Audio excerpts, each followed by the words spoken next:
preparada para la reconquista. ¡Ale, Alejandra, vamos! ¡Vamos, Alejandra! ¡Ale, Alejandra! ¡Al ataque! ¡Cornea, Alejandra, cornea! Prefiero la lucha cuerpo a cuerpo. Así les puedo mirar a los ojos a mis enemigos mientras les ensalto en mi lanza como si fuesen pinchos molunos. Y le voy a decir otra cosa. Otro rato, en otro momento se lo digo, señora, que tengo una de cosas por hacer. Está muy bien. La veo bien, bien, bien. ¿Estás de cachondeo? No, tiene buena cara.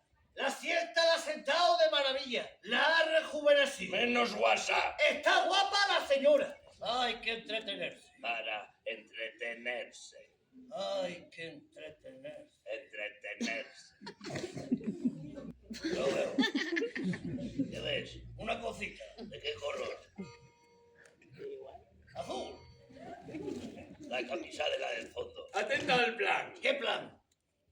En 15 minutos comienza la operación Acá estoy. ¿Acá estoy? Acá estoy. A partir de ese momento tú te llamarás esta chiquita y yo cachiche.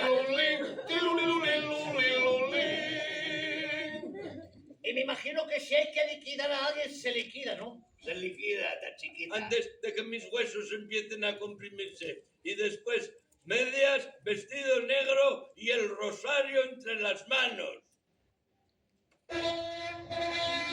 ¡Las escrituras! ¡Las escrituras! Coche fúnebre tirado por caballo.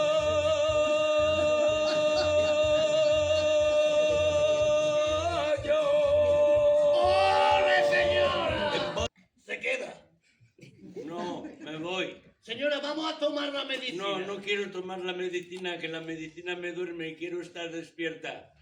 Después del subidón viene el socavón. Y ante este Dios, que yo ni siquiera sé si existe o si no, Alejandra, porque igual que tú, nunca escuché más que ruido.